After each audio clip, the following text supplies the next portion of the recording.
ഭാരതീയ വ്യോമയാന ചരിത്രത്തിലെ ഏറ്റവും നിർണായകവും വിപുലവുമായ ഒരു അധ്യായത്തിനാണ് രാജ്യം സാക്ഷ്യം വഹിക്കാൻ പോകുന്നത്.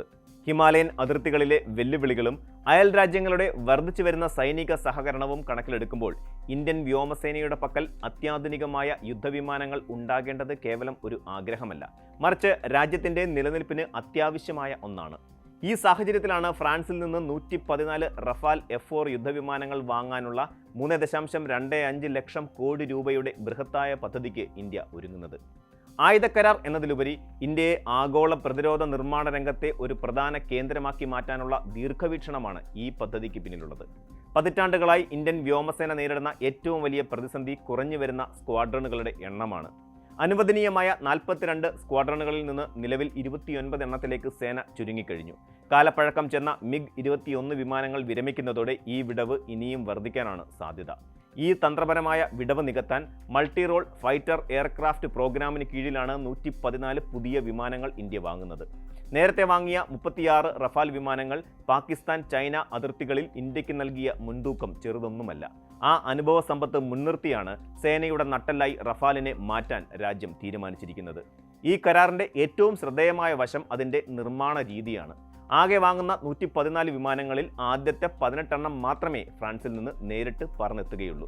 ബാക്കിയുള്ള 96 വിമാനങ്ങളും ഇന്ത്യയിൽ തന്നെ നിർമ്മിക്കപ്പെടും എന്നതാണ് ഇതിന്റെ സവിശേഷത.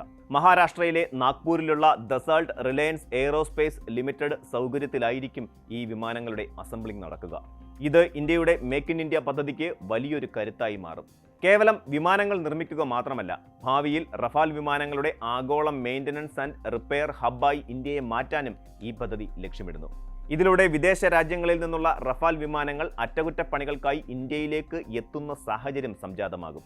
സാങ്കേതികമായി നോക്കുകയാണെങ്കിൽ നിലവിൽ ഇന്ത്യയുടെ കൈവശമുള്ള F3R നിലവാരത്തിലുള്ള വിമാനങ്ങളെക്കാൾ ഏറെ മുന്നിലാണ് പുതുതായി വരുന്ന F4 സ്റ്റാൻഡേർഡ് വിമാനങ്ങൾ. നെറ്റ്വർക്ക് കേന്ദ്രീകൃതമായ യുദ്ധമുറകൾക്ക് അനുയോജ്യമായ രീതിയിലാണ് ഇവ രൂപകൽപ്പന ചെയ്തിരിക്കുന്നത്. മെച്ചപ്പെട്ട സാറ്റലൈറ്റ് കമ്മ്യൂണിക്കേഷൻ, മറ്റ് വിമാനങ്ങളുമായി കമാൻഡ് സെന്ററുകളുമായും അതിവേഗത്തിൽ വിവരങ്ങൾ പങ്കുവയ്ക്കാനുള്ള സംവിധാനം, കൂടുതൽ കരുത്തുറ്റ സെൻസറുകൾ എന്നിവ F4 വകഭേദത്തിന്റെ പ്രത്യേകതയാണ്. ഭാവിയിൽ 2030ഓടെ ലഭ്യമാകുന്ന F5 നിലവാരത്തിലേക്ക് ഈ വിമാനങ്ങളെ ഉയർത്താനുള്ള വ്യവസ്ഥകളും കരാറിലുണ്ട്. അത് സാധ്യമാകുന്നതോടെ ഡ്രോണുകളെയും മറ്റും നിയന്ത്രിക്കാൻ ശേഷിയുള്ള അത്യാധുനികമായ ഒരു യുദ്ധ സംവിധാനമായി റഫാൽ മാറും. ഇന്ത്യൻ വ്യോമസേനയുടെ താൽപ്പര്യങ്ങൾ സംരക്ഷിക്കുന്നതിനായി നിരവധി സവിശേഷ മാറ്റങ്ങളും ഈ വിമാനങ്ങളിൽ വരുത്തുന്നുണ്ട്. തണുപ്പേറിയ ലഡാക്ക് മേഖലയിലെ ഉയർന്ന വിമാനത്താവളങ്ങളിൽ നിന്ന് സുഗമമായി പറന്നുയരാനുള്ള സംവിധാനം, ഹെൽമറ്റ് മൗണ്ടഡ് ഡിസ്പ്ലേ, അതിവേഗത്തിൽ മിസൈലുകളെ വഴിതിരിച്ചുവിടാൻ സഹായിക്കുന്ന ഇലക്ട്രോണിക് വാർഫെയർ സംവിധാനങ്ങൾ എന്നിവ ഇതിൽ ഉൾപ്പെടുന്നു. ടാറ്റ, മഹീന്ദ്ര തുടങ്ങിയ ഇന്ത്യയിലെ പ്രമുഖ വ്യവസായ ഗ്രൂപ്പുകളും ചെറുകിട സ്ഥാപനങ്ങളും ഈ പദ്ധതിയുടെ ഭാഗമാകുന്നതോടെ രാജ്യത്തെ പ്രതിരോധ നിർമ്മാണ മേഖലയിൽ വലിയൊരു ഇക്കോസിസ്റ്റം തന്നെ രൂപപ്പെടും. നിലവിൽ തേജസ് വിമാനങ്ങളിൽ നാം കൈവരിച്ച 62% തദ്ദേശീയ പങ്കാളിത്തം പോലെ റഫാൽ നിർമ്മാണത്തിലും 30 മുതൽ 60% വരെ ഇന്ത്യൻ സാന്നിധ്യം ഉറപ്പാക്കാനാണ് സർക്കാർ ലക്ഷ്യമിടുന്നത്. റഫാൽ കരാർ പൂർത്തിയാകുന്നതോടെ ഇന്ത്യൻ വ്യോമസേനയും നാവികസേനയും ചേർന്ന് ആകെ 176 റഫാൽ വിമാനങ്ങളാണ് ഉപയോഗിക്കുക. ഇത് ഫ്രാൻസിനേക്കാൾ കൂടുതൽ വിമാനങ്ങൾ പ്രവർത്തിക്കുന്ന രാജ്യം എന്ന പദവി ഇന്ത്യക്ക് നൽകും. ചൈനയും പാകിസ്ഥാനും തമ്മിലുള്ള സൈനിക കൂട്ടുകെട്ടിനെ നേരിടാൻ ഇത്തരം ഒരു ആയുധ ശേഖരം അത്യന്താപേക്ഷിതമാണ്. ഓരോ ദൗത്യത്തിനും അനുയോജ്യമായ രീതിയിൽ മാറാൻ കഴിയുന്ന ശേഷിയാണ് റഫാലിനെ മറ്റുള്ളവരിൽ നിന്ന് വ്യത്യസ്തനാക്കുന്നത്. ഒരേ സമയം ശത്രുവിമാനങ്ങളെ തുരത്താനും താഴെ ഭൂമിയിലെ തന്ത്രപ്രധാന കേന്ദ്രങ്ങളിൽ കൃത്യമായ ആക്രമണം നടത്താനും റഫാലിന് സാധിക്കും. ഈ ഭീമമായ നിക്ഷേപം കേവലം യുദ്ധവിമാനങ്ങൾ വാങ്ങുന്നതിൽ ഒതുങ്ങുന്നതല്ല, മറിച്ച് രാജ്യത്തെ യുവജനങ്ങൾക്കുള്ള തൊഴിലവസരങ്ങൾ, സാങ്കേതിക വിദ്യയുടെ കൈമാറ്റം, ദീർഘകാലാടിസ്ഥാനത്തിലുള്ള സൈനിക സുരക്ഷ എന്നിവയെല്ലാം ഇതിൽ അടങ്ങിയിരിക്കുന്നു. ഇന്ത്യ സ്വന്തമായി വികസിപ്പിക്കുന്ന അഡ്വാൻസ്ഡ് മീഡിയം കോംബാറ്റ് എയർക്രാഫ്റ്റ്, തേജസ് മാർക്ക് 2 എന്നീ വിമാനങ്ങൾ പ്രവർത്തന സജ്ജമാകുന്നത് വരെയുള്ള കാലയളവിൽ രാജ്യത്തിന്റെ ആകാശ സീമകളെ സുരക്ഷിതമായി കാക്കാൻ റഫാൽ എന്ന കരുത്തൻ അനിവാര്യമാണ്.